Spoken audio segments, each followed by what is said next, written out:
All right, there we go. Hello, all. Welcome.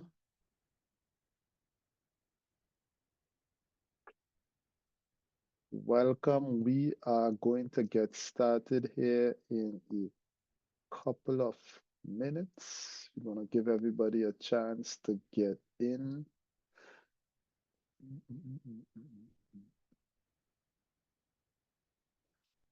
We're going to give everybody until about 6:02 to get on in and settled in. And once 6:02 hits, we're going to go ahead and get started. So thanks for your patience.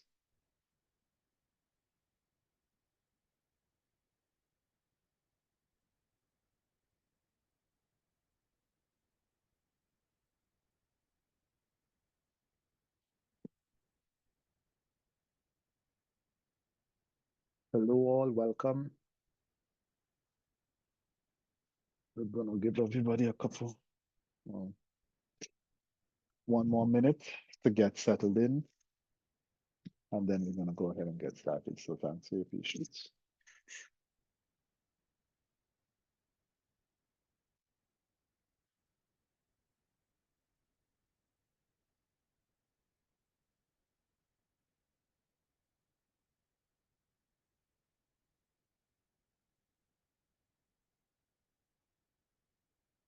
Hello, all. Welcome. We go ahead and get started here in about 15 seconds or so. So thanks for your patience.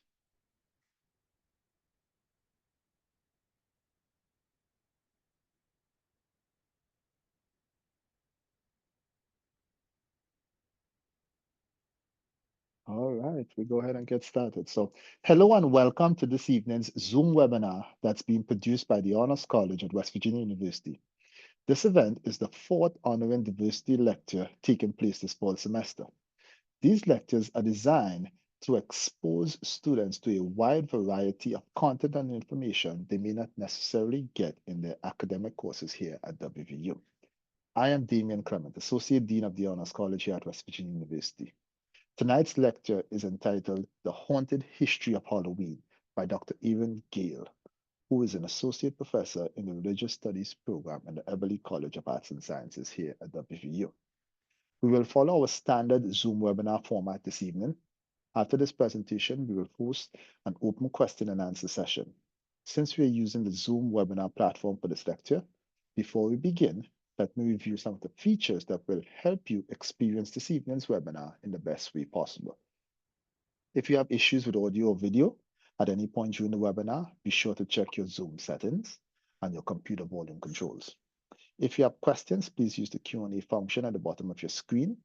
Due to enhanced security protocols, webinar attendees will not be able to see other questions, only their own.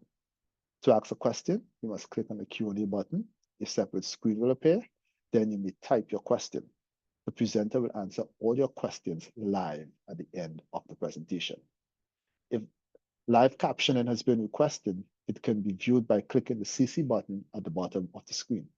If live captioning was not requested, a captured version of this recording will be available at honors.wvu.edu. So now it is my pleasure to hand over the mic and the screen to Dr. Gale. So Aaron, you want to take it? Yep, take over. So.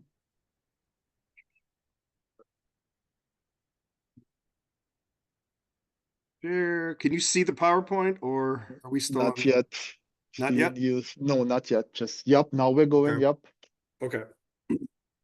Well, Yep, thanks, yep. Dean Clement, for having me back again. Actually, I'm going to turn the lights down low because it is, Halloween time. So I'll kind of go with the shadow here.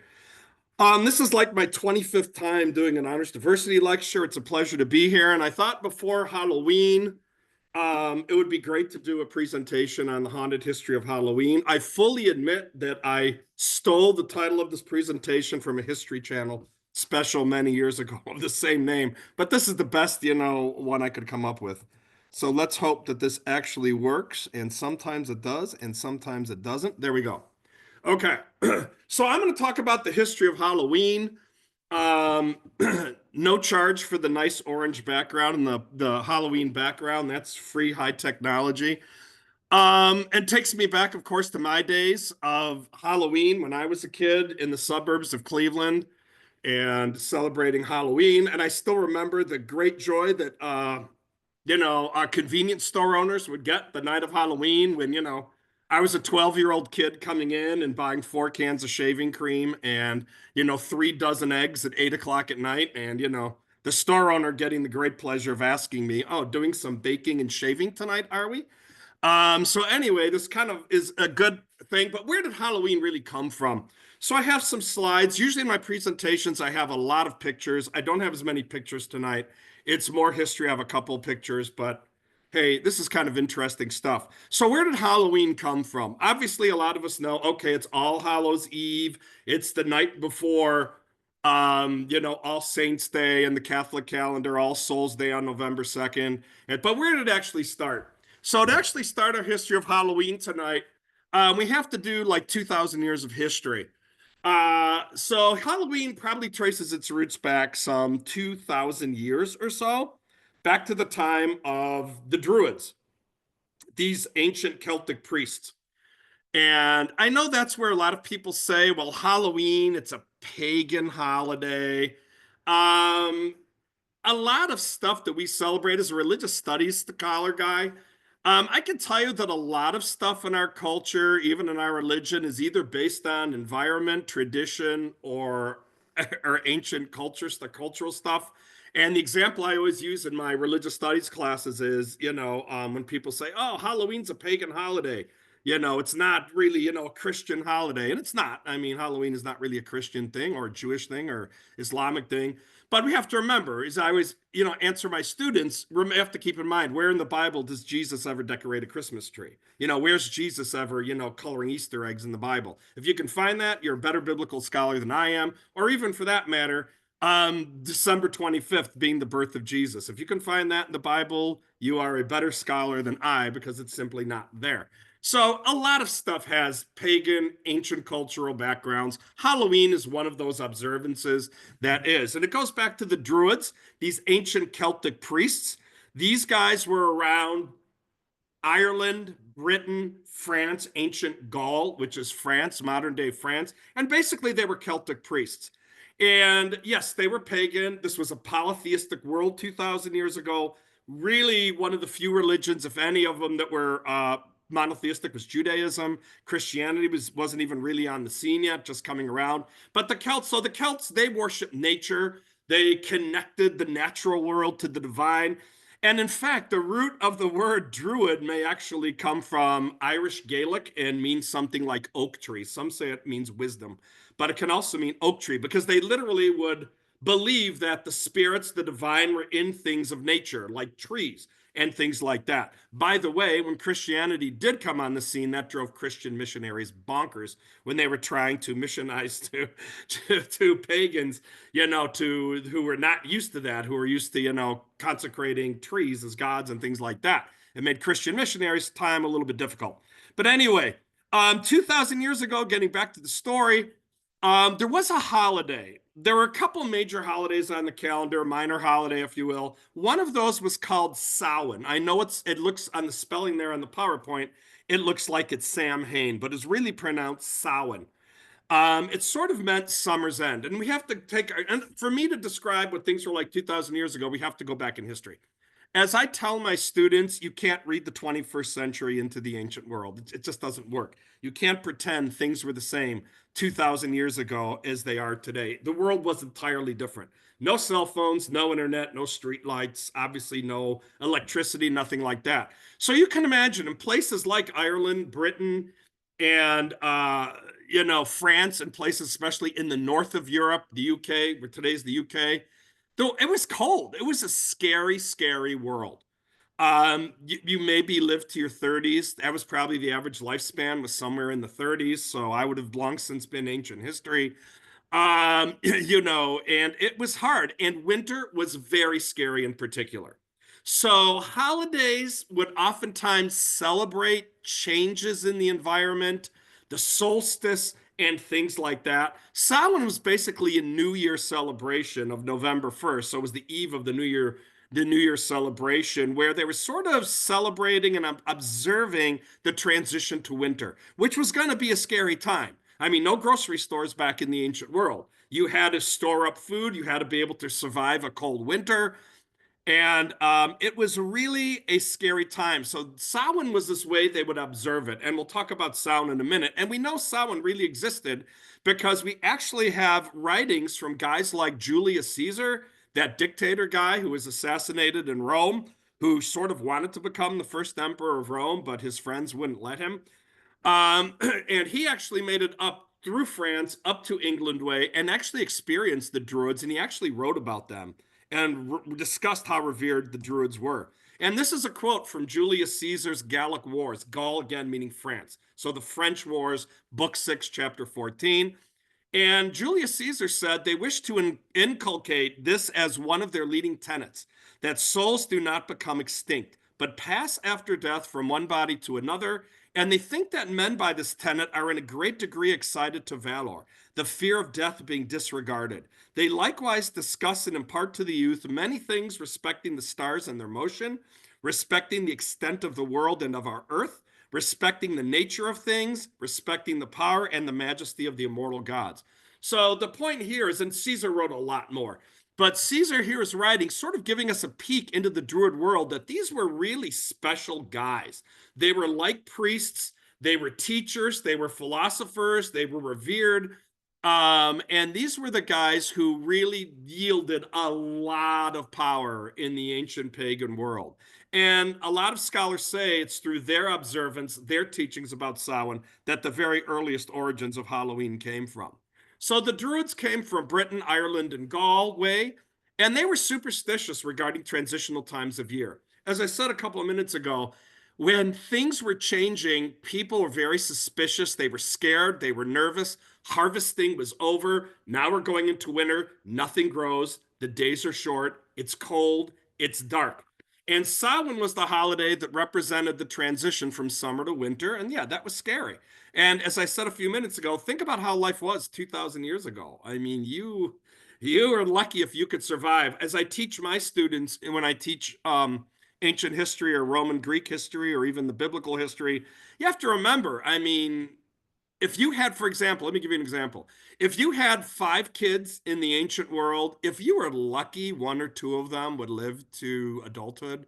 The other 3 or 4 would not make it. It is even, they've done even calculations that said if you wanted to perpetuate your family in the ancient world, you had to have at least 5 children every generation, because otherwise your family would die out. That's how hard life was. It was dark, the days were short, you wondered how you'd survive the winter. Oh, I have jokes in here. Okay, so first Halloween joke. Where do ghosts go surfing? And this harkens back to my Cleveland roots. Where do ghosts go surfing? Obviously, Lake Erie. Thank you. No extra charge for that. Dean Clement, no extra charge. That's a freebie. There's a couple more down the road. Nonetheless, the lines are blurred. Samhain was believed to be a night, and this is what made it particularly scary for the people 2,000 years ago up north way. It was a night when the lines were blurred between this world and the realm of the dead. So again, the changing of the seasons, we're going from summer to winter. Something was happening where the planes of existence were very close to each other on that night. So the dead could transition into the living world much easier. So this was the one night of the year where the dead could more easily transverse the planes between these 2 realms, the realms of living and the realms of the dead. And as you can imagine, being superstitious people, as the Celts were, and the Druids were probably instructing the Celts, that made things unbelievably scary. So how do we deal with these spirits who are, what if family members are mad at us? They've died. I wronged someone in life, and now they can come back and get even with me on this night. So they believed that the spirits of the dead could come back to earth, and that was, yeah, scary thought for anybody. Maybe that's where the saying "skeletons in your closet" come from. I don't know. I don't want to know. So this is probably, perhaps, the origins of where the idea of Halloween spirits and ghosts and stuff came from centuries later. So you can imagine, they believed that these spirits, these undead, if you will, could come back and visit them on this night. And quite frankly, most people were not very thrilled with that. So the Druids had to come up with a plan. So Celtic, um, unintentional misspelling, Celtic culture came up with various ideas to try and appease these ghostly spirits. So how do you deal with these spirits coming down to earth? Well, you'd have a dinner, and then what you would do is you leave out extra food for the spirits. However, you did not want to necessarily leave the extra food for the spirits like 2 feet away from you at your place at the dinner table. You wanted to move it far away. So after supper, this food would be placed outside and away from the family in an attempt to placate the spirits and keep them away from the house and people. So, in other words, let's give them food to get them out of here. And quite honestly, that does sound very suspiciously like the origins of where trick or treat came from, even though there are some other candidates, as we'll see a little bit later. So, giving food to the little ones, and yes, let's keep them away. Let's give them food, get them out of here. Um, Also, people would dress up in costumes to try to disguise themselves. So if you had really stole money from your dear old Uncle Bob and you feared that Uncle Bob would come back and haunt you on this night, and maybe if I wear a mask and I dress up, Uncle Bob won't recognize me. Maybe his vision won't be great. Maybe they don't have eyeglasses in the next realm. Maybe he can't see that great, and maybe he won't know who I am. So this is probably also where the origins of dressing up come from. Also, there are some other confounding variables that may have also played into this. Last year, around this time, I gave a lecture on the European witch craze. So, to harken back, I don't expect anyone to remember that, but harkening back to the European witch craze, we have to remember that during the Middle Ages, when the European witch craze was in force all throughout Europe, and tens, of, if not hundreds of thousands of people died as a result of being accused of being a witch. It was also believed that on this night, the witches' Sabbath would take place. If you don't know it, the word Sabbath comes from Hebrew. It comes from Shabbos. It was probably originally meant as an anti-Semitic smash against Jews who were believed to be in league with the devil during the witch craze, being viewed as scapegoats during the witch craze. So the word Sabbath, that is actually from Hebrew. So the witches' Sabbath also took place on this night. So that may be, and again, this was perpetuated in the Middle Ages with the witch craze. So this is probably where the idea of witches and all that stuff. I have another slide on that coming up in a little bit. So even 2,000 years ago, we're starting to see the formation, if you will, of some of the roots of where modern Halloween comes from, although it's by no means modern Halloween. We have a long way to go to get there. Um, One writer, Sir Walter Scott, who was from Edinburgh, I believe, Scotland way, he even wrote a poem, and I believe he was sort of borrowing from Shakespeare's King Lear. But he said on Hallowmas, because it was originally known as Hallowmas in the Middle Ages, Eve, are ye born to rest? Ever beware that your couch be blessed. Sign it with cross and saying with bread, sing the Ave and the Creed. For on Hallowmas Eve the night hag shall ride, and all her ninefold sweeping by her side. So again, the night hag, he was referring to witches. It was believed that witches would also come out late at night. And so, as we go through the Middle Ages, which we're coming to next, we'll see where all this begins to play out. So 2,000 years ago, Samhain, no doubt an origin, no doubt a very strong candidate, a person of suspect, if you will, as far as where the origins of Halloween came from. So let's go to the Middle Ages. And actually, there's not a lot to say here about the Middle Ages.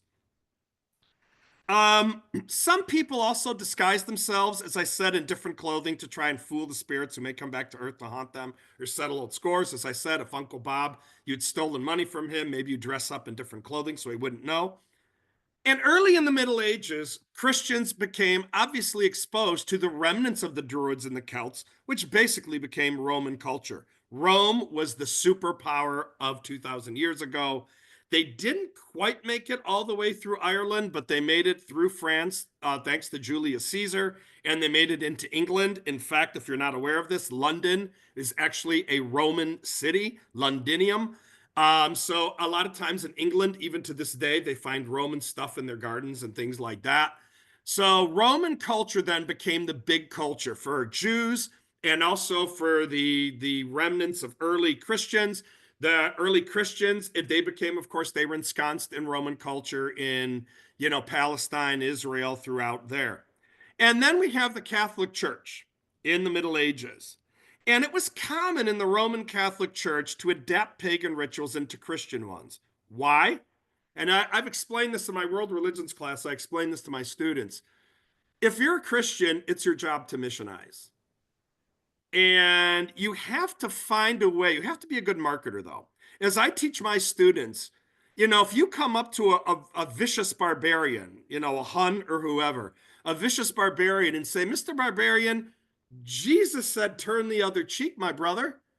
Odds are you're probably not going to have your head very long. Odds are that barbarian's not going to understand you and just going to go whoop and just lop your head off. So the Christian missionaries had to adapt and had to appeal to barbarians. So going back to that example of an oak tree being a god, being divine, you can't say, stop worshiping that oak tree. Stop it. It's like telling a little kid not to cry. I mean, yeah, anybody who has kids or nieces or nephews or whoever, you know really how effective that is. It's not. It's not at all effective. So the Christian missionaries then had to find a way in the Middle Ages to appeal to barbarians. So you don't tell them not to worship that oak tree. You tell them to consecrate it in the name of Jesus Christ, your Lord and Savior, or something like that. You adapt and try to adapt pagan rituals into Christian ones and appeal to them. So some of this stuff, the point I'm making here, some of this stuff that was pagan then sort of made it into Christian culture via these teaching methodologies and this information that Christian missionaries had. And some of it just made its way. Some of it was cultural too. Like I said, use the example of the Christmas tree. It probably goes back to ancient Europe, putting candles on your evergreen trees around Christmas time, maybe decorating your trees with apples. That would become a Christmas tree. Again, not in the Bible. So some of this pagan stuff did make it into the Catholic Church, which became the real big kid on the block in the Middle Ages. Even after the Roman Empire fades out by the 4th century or so, you still had the Roman Catholic Church being the big political religious machine that it would become in the Middle Ages. Eventually, then, the popes declare holidays like All Saints' Day, which is, of course, to this day on November 1st. It was originally created about 1400 years ago or so. It was moved by Pope Gregory III to November 1st, where it is now. October 31st, then, because he moved this holiday to November 1st. And by the way, holidays dates are not random. This is a different lecture. Not going to go there tonight.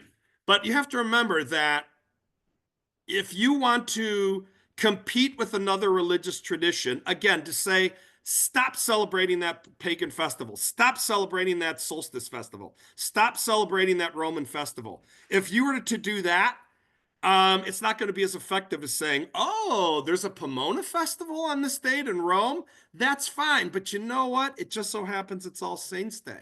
So if you're a good Christian, you should be observing All Saints' Day and just kind of, go right past that Pomona festival and make your way to the local church. And so you have to be very clever with your marketing. So these dates were not picked at random by the popes. So All Saints' Day becomes November 1st. And then people said, well, wait a minute. It's great that the saints have a day of their own, that they're sort of honoring the dead, so to speak. But what about everybody else who died? They don't get anything. They don't get any observance at all. So that's why All Souls Day was added on November 2nd. But still, in the Middle Ages around this time, there isn't really much of a Halloween to speak of. So we're going to sort of make our way fairly quickly to more modern things. Yeah, they had bonfires, costumes, and celebrations on All Souls Day. Bonfires were a big deal in the ancient world. Fire was heat. Fire represented life. I mean, you had to have fires in the winter to survive. So bonfires were a big part of things. And as I mentioned a few minutes ago, the European witch craze may have brought things like the devil and witches and stuff to the forefront as well. And that's going to make its way into European culture, into Christianity, and things like that. And in fact, if you look at many symbols of Halloween, black cats, broomsticks, cauldrons, bats, they're basically symbols of women's household items. Why? Because during the European witch craze, who was accused of being a witch 3/4 of the time? Like 70 or 80% of the witches accused in Europe in the Middle Ages were women, and primarily middle-aged, older, single women, women who had their own businesses that men were jealous of, and things like that. So these women often lived alone. And what did you see in a woman's home in Europe in the Middle Ages? Black cats, broomsticks, cauldrons, bats, stuff like that. So a lot of our symbols of Halloween probably actually trace their roots also to the European witch craze and this idea of what women were associated with. Oh, there's a black cat. Actually, that is my very first cat that I adopted in Morgantown. She was known as Mitty. Actually, she was named by one of my classes when I adopted her. I got her off the street. She was a street cat. Lived with me for 9 or 10 years. I adopted her when I first came to Morgantown about a year afterwards. And she was Mitty. But her official name, as you see there, is Mitty the Kitty from New York City. So that was her official name, even though she had no tracings to New York. She kept a low Morgantown profile. But that was my black cat. And I remember when she was still a street cat, before I had a chance to adopt her and get a place of my own, I was renting a colleague's house. Um, it was Halloween night, and she was an outdoor cat, and I like had to hit her. I tried to hide her under the porch so nobody would hurt her because people can be incredibly cruel to animals. So that night on Halloween, I actually stood outside in front of the porch underneath where I knew she was hiding, and I would not let anybody near her. I actually defended her on Halloween night. So that was my Mitty the kitty. And of course, Halloween decorations. In modern times, this was my house. I don't know, 3 or 4 years ago, and I used to decorate my house because I had lots of kids next door. I actually had two little kids next door to me who sort of were like spent like half their young lives on my front porch. And so every Halloween, the little one, there was a younger boy and an older boy. The younger boy at that time was maybe 4 or 5. And I would pick him up, and he made me carry him around to all the Halloween decorations and tell him their names and let him touch them, and he would say their name. So he'd go around and touch them and say, ghost. And then I'd take him over. He said, that's skeleton. And then he'd go, Mitch. And he would try to pronounce all the things. Again, this is not really a religious thing. I never viewed it as a religious thing. I sort of viewed it as a community thing. And but that's like a typical modern Halloween decoration. I actually got out of the Halloween business this year, and gave all my Halloween decorations away to my neighbors down the street. They had a great time shopping, and they took all my Halloween decor. I just gave them away for free. So Halloween, as we know it, though, is a basically modern holiday. No, I do not have the letter A there because it would make me move it to 2 lines. So I intentionally have Halloween as basically modern holiday, and there is a ghost. Okay. So let's talk about, oh, why do ghosts love Black Friday sales? I have a couple more jokes here. You have to try to think of an answer for that. Where do ghosts buy their clothes? Obviously at a boutique. I mean, come on. I mean, what other thing is there? And I'll give you a hint. The first joke has something to do with the word haunt. They're bargain haunters. So obviously they like Black Friday sales. Thank you. No charge for that. That's a freebie. Anyway, so how did Halloween continue to evolve until the modern era? Eventually, the Puritans and others make their way to the New World from England and the Netherlands, where they went to first after they were persecuted in England in the 1600s. Methodists, Catholics, many people come, to the New World in the 1600s, 1700s. That is going to inspire Halloween, as we'll see in a minute. And also, let's not forget about Guy Fawkes Day. If you're not familiar with Guy Fawkes Day, it is a holiday celebrated in England. This Guy Fawkes was actually a guy involved in a Catholic plot to blow up the House of Lords. England in 1605 was a Protestant country at that time. The Protestant Reformation was in full swing after Calvin and Luther. And the Catholics were jealous of King James, who was a Protestant. So Guy Fawkes and his buddies said, let's blow up the House of Lords and teach these Protestants a lesson in the name of Catholicism. However, if memory serves me correct, their plot is thwarted. I believe someone wrote an anonymous note to the authorities and tipped them off, and Guy Fawkes was tortured and killed. It has become a party day. November 5th is now a party day in England where there's costumes, carousing, bonfires, celebrations and stuff like that. And that is also going to be imported into the New World as well. And it's right around the time of Halloween. It's less than a week after Halloween. So at the point I'm making here is when Europeans came to the New World, which would become the United States, they brought with them their native traditions. Halloween's still not a big deal formally yet.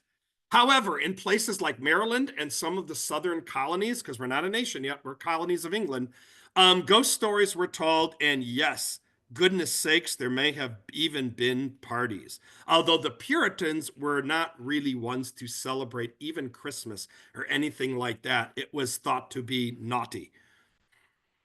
So where did Halloween then really formulate into? Where did all these converging lines of evidence formulate into modern Halloween? I think one of the main things that did that was by the mid 1800s, the potato famine, 1840s, stuff like that. Irish immigrants came to America to escape famine and new opportunities. Some English traditions, Irish traditions, European traditions were brought to the United States. One of them, interestingly, was called souling. Souling was the idea of going from house to house begging for food or money, and it was legit at times. It would be the poor really doing that for food and money when they were hungry. But it sort of morphed into this kind of naughty tradition where children would knock on doors and, basically say, give us, food or money, or we're going to do something really bad. Again, modern version of that would be when I was a kid and, buying 3 dozen eggs and 4 cans of shaving cream on Halloween night, which I was just, again, baking and shaving when I was like 10 years old, apparently. So children eventually migrated this into Halloween, this idea of going house to house, asking for food or money. So you have all these converging lines of evidence that are sort of now coming together and going to make what is today what we call Halloween. So this was probably the origin of trick-or-treating. So, by the 20th century, Halloween now comes to America in the form of parties and mischief, which, of course, I never participated in such naughty, horrible things. In fact, some say that the 1920s were so fraught with rowdy behavior that organized parties were first created, where, now we have trunk or treat and mall trick or treating and stuff like that. But even the 1920s, apparently it was so rowdy and so crazy that that's like the origins of a lot of organized parties, at least for kids. Adults had been organizing parties before that, but for the kids anyway, organized parties were created to get them off of the streets.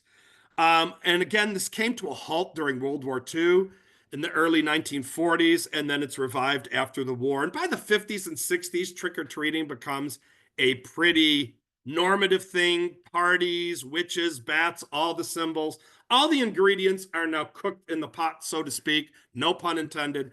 And everything is now Halloween more the way we understand it today. As I understand it, by the second half of the 20th century, Halloween took its place as a $3 billion industry in the United States alone.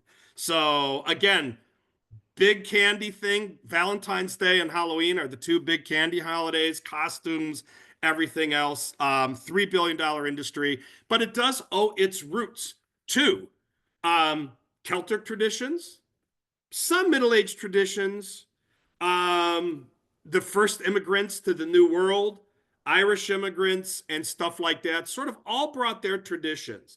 And traditions don't just go away. It's just not how it works. You can't take the people away. As they say, you could take the people away from the country. You can't take the country away from the people. They still want their own home traditions. They still want to keep some of the stuff intact. And Halloween was fun. People in the United States who weren't familiar with it probably said, wow, this is really fun stuff. Way more fun than we were having on October 31st. So it really ingrained itself into American culture. But there's one thing, I've done a bad lecture. It was a terrible lecture because I have not mentioned, and I know someone will ask a question afterwards saying, where do jack-o'-lanterns come from? Okay, so the last thing I'm going to do is we're going to tell a story about probably where the tradition of the jack-o'-lantern took place. It was probably originally Jack of the Lantern or Jack-o'-lantern or something like that was what it was shortened to. Okay, the story of Jack-o'-lantern, probably again, we go back to Ireland, except don't think of pumpkins.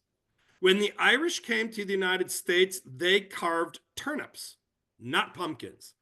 I don't know how they carve turnips. I wouldn't think it'd be very fun to carve a turnip.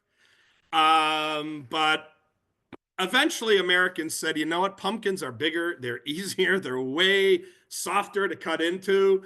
So we're going to use pumpkins. So that's the switch there. But originally, it was the jack-o'-lantern probably meant a turnip. Oh, okay. Anyway, the story of where jack-o'-lantern came from. It probably comes from a story about a real cheap guy named Stingy Jack. Stingy Jack was a grumpy old curmudgeon. Again, there's many, many different versions of this story. So Stingy Jack was this curmudgeon, this old guy who was really cheap and grumpy, and he's sitting in a bar, and the devil walks in. And Stingy Jack says, I don't want to pay for my drinks. I want the devil to pay for my drink. So Stingy Jack would always promise the devil his soul and stuff like that, like, hey, I'll give you my soul. But so Stingy Jack convinced the devil, probably to let the devil try to take his soul. He told the devil, he's like, look, pay for my drink. Give me a gold coin. Turn yourself into a silver coin or gold coin, whatever. Turn yourself into a coin so I can pay for my drink. And he did. And instead of, though, taking the coin and just giving it away, Stingy Jack took the coin that was the devil. Remember, the devil had turned into this coin and took it and put it in his pocket. And in his pocket, Stingy Jack had a cross. And the devil is powerful. The devil wasn't a vampire, but still, the cross motif still works. And apparently, if the devil's around a cross, a sanctified object, the devil has no power. So the devil was unable to turn back from a coin until he promised Jack that he would leave him alone for a year. So, okay, Jack says, okay, you leave me alone. Don't come after my soul for a year, and honors that deal. So a year later, the devil comes back to Jack, and Jack is sitting by an apple tree. And the devil says, well, now I want your soul. And Jack says, you know what? I'll give it to you, but will you please climb up? I'm an old guy. I can't get up there. Will you please climb up this tree and get me some apples? So the devil climbs up this tree to get Stingy Jack some apples. And so while the devil is up there, what Stingy Jack does is he carves a cross into the trunk of the tree, into the side of the bark of the tree, a consecrated object. The devil cannot get down from the tree. The devil is powerless. So once again, Stingy Jack has beaten the devil and makes the devil, I think one version of the story says the devil has to promise him he'll leave him alone for 10 years. So, okay, deal is made. The devil says, look, get rid of that cross, scratch out that cross, do something, let me come down, and I won't bother you for 10 years. Stingy Jack says, okay, by the way, don't forget my apples. And in the meantime, within these 10 years, Stingy Jack dies. Stingy Jack wasn't a very nice guy. So when Stingy Jack died, here's the problem. Heaven didn't want him because he was sort of a mean, conniving guy. Didn't deserve to go to heaven. Oddly enough, he had driven the devil so crazy that the devil didn't even want him in hell. The devil's like, get out of here. I don't want you here. You're a nuisance. You've tricked me. No way. You can't come into hell. So as the story goes, the devil provided Stingy Jack with like a lighted coal. And so Stingy Jack would be sort of doomed to wander the earth around Halloween time, holding this lighted candle and sort of roaming the earth. Therefore, the tradition of carving a pumpkin and putting a candle in a pumpkin, calling it jack-o'-lantern, that's probably where the tradition of the Halloween jack-o'-lantern comes from.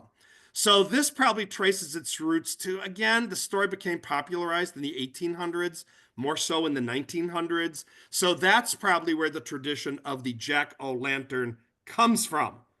And is that finally it? Yes, that is finally it.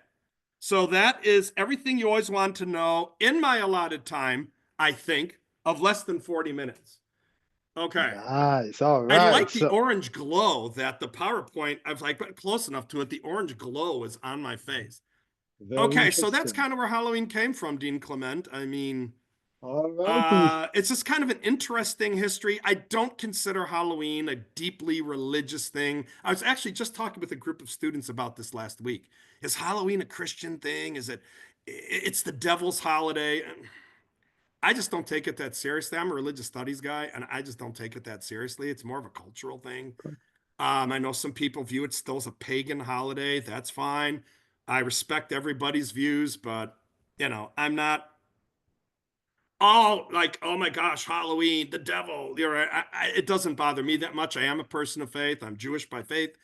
Doesn't bother me. I'm not threatened by it or anything like that. So anyway, Dean Clement, Very I'm open to anybody of the 14,000 people that are on this great lecture series. all righty. Well, we have them to be we have some questions. I mean, we're going to have, as I said, have a hard stop at 7, but we have some time for some questions. So, first one here Well, was throw out all the hard ones and just give me the easy ones. That's well, always I'm the going to way to do start. it. If they This one look I too think hard, is just rip this them is an up easy and one get here. rid of them. Was the exact timing of Halloween based on any specific natural phenomena? Which calendar did the Druids use? Well, there's no, don't worry about the calendar. It's the solstice. Like winter solstice would be the December 21st. This would be not a solstice holiday, but a holiday like a post. Think of this as like a post-harvest holiday. So the time of year would be post-harvest. They believe this was the borderline between summer and winter. So calendar didn't really matter.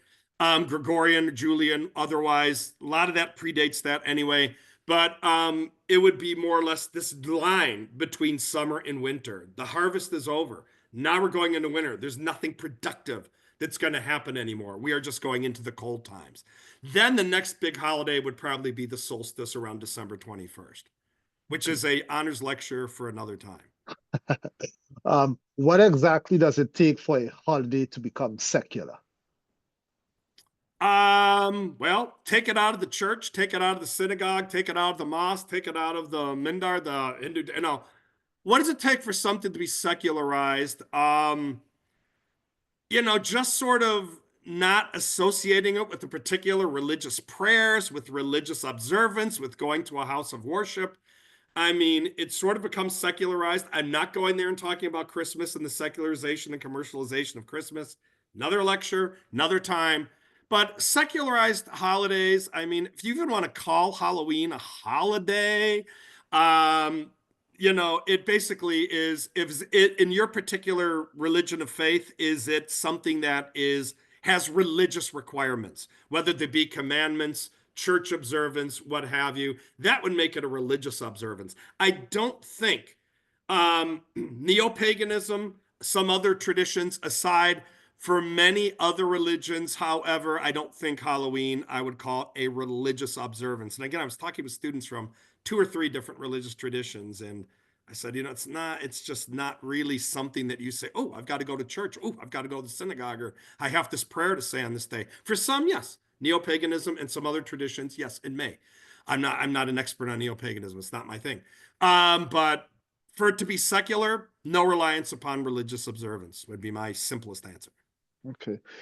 Question here. When I studied in Poland, I was interested to learn that there is no active concept of Halloween.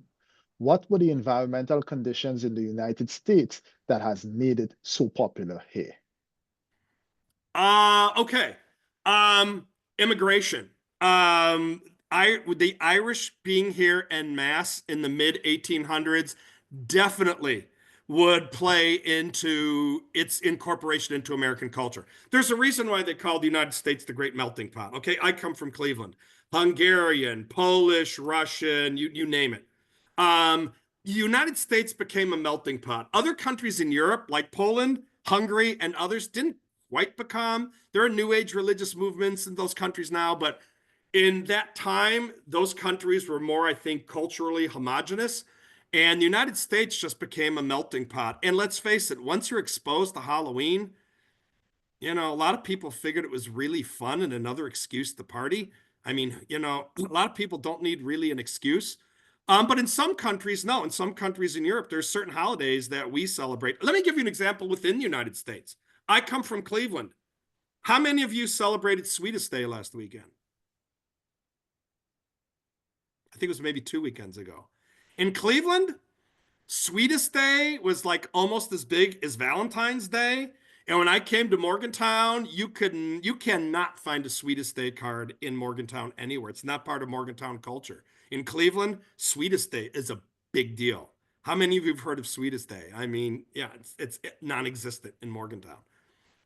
Um, so that's an intra United States example right there. But in some countries, they didn't have the immigration. They didn't have the exposure to other cultures. And we have to remember the nature of Europe throughout much of history was sort of, these little villages and things were sort of set off. And probably in Poland and countries like that, it just never really caught on. It just never, there wasn't that exposure to it.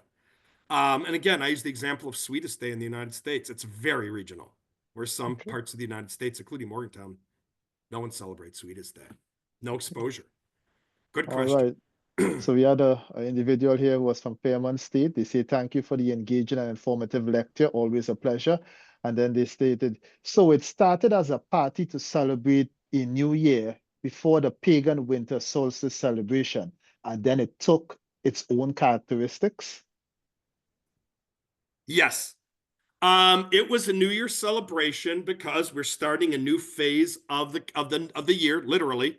So it was a new year, and then it took on characteristics. Think of it as kind of like a magnet picking up different things as you run it across a floor of your workshop or something like that, where things are picked up. And once something, and this is something I teach in my religious studies courses, once something becomes ingrained as a tradition, secular or religious or otherwise, once it becomes ingrained into the tradition, you can't really get rid of it. It's very Mhm. hard to get rid of. So yeah, it started with this New Year's celebration 2000 years ago. Roman culture probably perpetuated it. Then you have popes with, incorporating All Saints Day and All Souls Day right after All Hallows Eve, thereby giving the name All Hallows Eve because it's right before All Saints Day. It's a hallowed eve, the eve of a sacred day. And so that added to it. Then the Middle Ages, then the pure, and then it sort of all snowballed its way into the New World to the United States.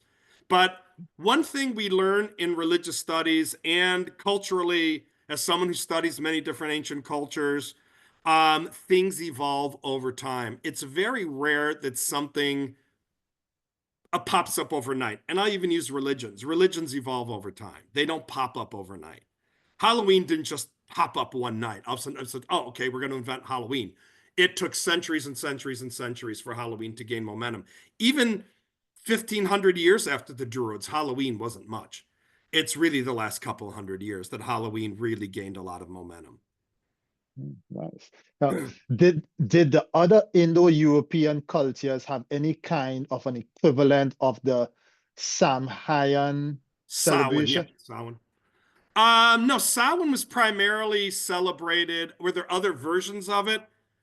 Let me just say this. I'm not an expert on this. As a professor, sometimes you have to know when to say I'm not positive on this. However, a lot of cultures and traditions did have post-harvest winter festivals. Yes, that would have been a part of it. Is it directly related to Samhain? I highly doubt it. Samhain was primarily Celtic culture, which is Ireland, Britain, France, maybe spilling over a little bit beyond that. But a lot of cultures would no doubt have bonfires, observances around the transition from summer to winter. I'm sure that was probably a fairly common thing. People, but we have to keep one thing in mind. Again, let's not read the 21st century into the ancient world. It doesn't work. You couldn't just get in a car and drive from Poland to France. If you lived in the ancient world, if you traveled 20 miles from your home your entire life, you probably were the norm.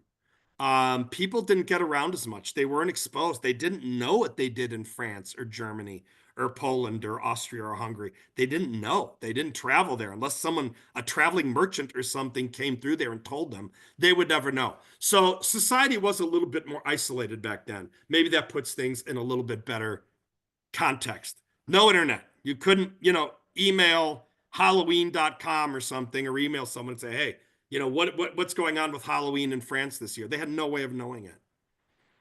Good, good.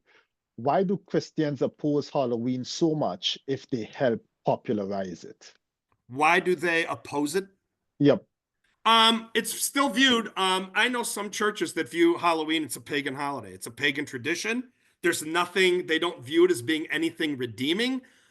Churches decades ago, when I first came to Morgantown, and actually I was renting the house where I found Mitty the Kitty from New York City. Right, literally almost next door to the house I was renting was a church. And I remember the minister knocking on my door on Halloween telling me that he was having a fall church festival. And I'm not doing this to be mean. I'm just saying it's his words, fall church festival or something. It was sort of like his competition for Halloween because he told me he still viewed Halloween is a pagan observance. It's the devil's holiday. It's not productive for Christians. That's his view. I'm not saying that's my view. I'm just reporting the information. But for his particular church, he opposed Halloween. He did view it as a pagan observance, not as a secular celebration. And so for his congregation, he was having competing festivals and things to try to keep kids from celebrating Halloween. So not even all churches agree with this. We'd be generalizing greatly if we say that Christians oppose Halloween. Some do, some don't. It depends on the church. It depends on the minister. But yes, some Christians do consider Halloween kind of like, why are you celebrating the devil? Why are you celebrating pagans? I mean, that's not something we do as Christians. So I get it. I understand it. Okay. But it comes to a personal choice of your own faith. Okay. How have certain Halloween cliches evolved over time? For example, how have the most popular costumes changed across the existence of these traditions?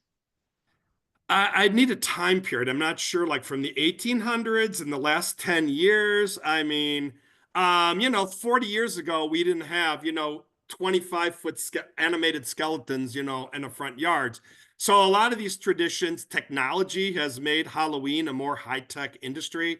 People have projections in their windows and stuff like that. So technology has no doubt made Halloween a much more expensive and much more high-tech. I mean, in my day, you went down to Woolworths or the local drugstore, you bought your $8 costume that fit for nothing, and the mask cut your face to shreds, and the rubber band that held it on snapped after like 3 houses of trick-or-treating, and that was it. You spent your $10 on Halloween. Traditions have changed probably. I don't think like trick or treating and parties and stuff have really changed that much. Let's say the last 40, 50, 60 years, probably not that much. I think technology has changed. I think there has been probably, honestly, a greater backlash against Halloween than there used to be because now it's a little bit more, hey, it's pagan, it's worshiping the devil. I didn't see a lot of church fall festivals 30 or 40 years ago. You see them now. So inevitably, after a period of time, there may be some religious backlash against Halloween. I don't think, though, in my opinion, the last 20, 30, 40 years, if that's what the time period you're referring to, I don't really think it's changed that much. I think technology has really moved things forward. Um, we didn't have the technological, we weren't running around with our cell phones or anything like that. I mean, you know.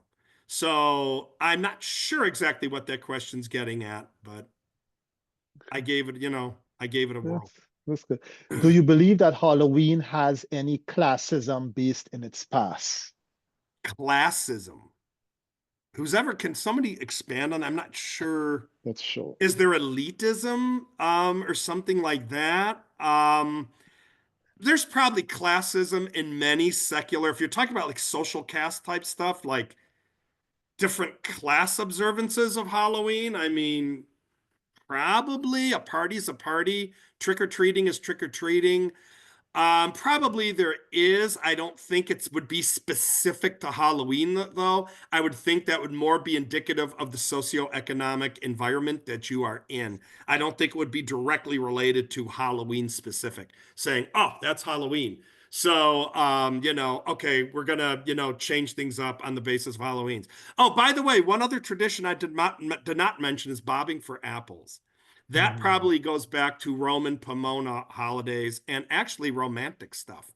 But bobbing for apples probably goes back to Roman times, in case okay. anybody would ask that. But All right. Do you believe Halloween has ties to Satanism? personally, no. I mean, yes, people are going to say the devil comes, the devil, people are going to dress up as Satan, the devil. Do I personally connect Halloween to Satanism? No, not really. It can be if you wanted to. I don't see any direct relationship to it. Yeah, it might be celebrated. When I taught my evil course, we used to have a little unit on Satanism and stuff like that, and I never really got into Halloween stuff. Again, Halloween, I'm not really threatened by Halloween personally.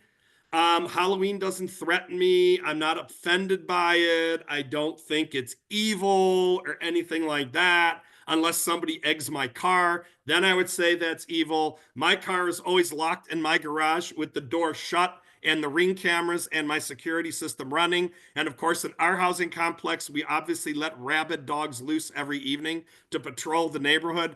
As long as my car's in the garage, you're not egging my house, which is highly guarded.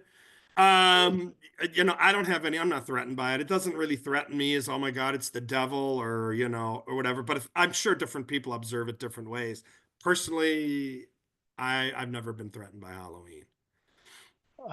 Could you attribute at least part of the modern interest in Halloween to commercial influence, like how Christmas evolved throughout the 20th century to be more consumer based? Absolutely 125%. I agree. Of course. Go to Kroger's 3 weeks before Halloween. I mean, go anywhere. Yeah, obviously, Halloween has become complete commercialized. It's a $3 billion industry in the United States. If people are spending $3 billion on Halloween, it's very safe to say Halloween is completely commercialized.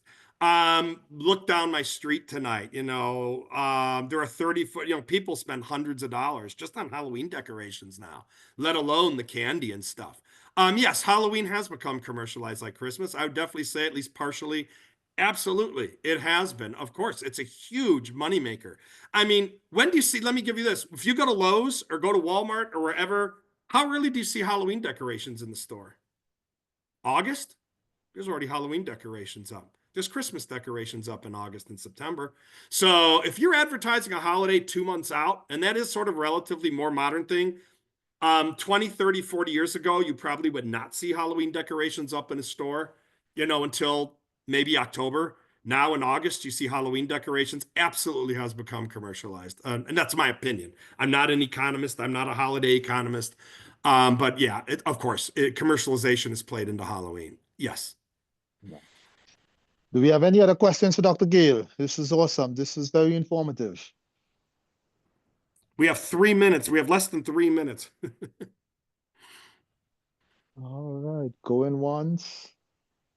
Okay, going twice, nothing. So we appreciate the opportunity to visit with you this evening. If you have any additional questions about Dr. Gale's lecture, feel free to reach out to Dr. Gale at aaron.gale@mail.wvu.edu. An archived version of this webinar will be available on the Honors College website.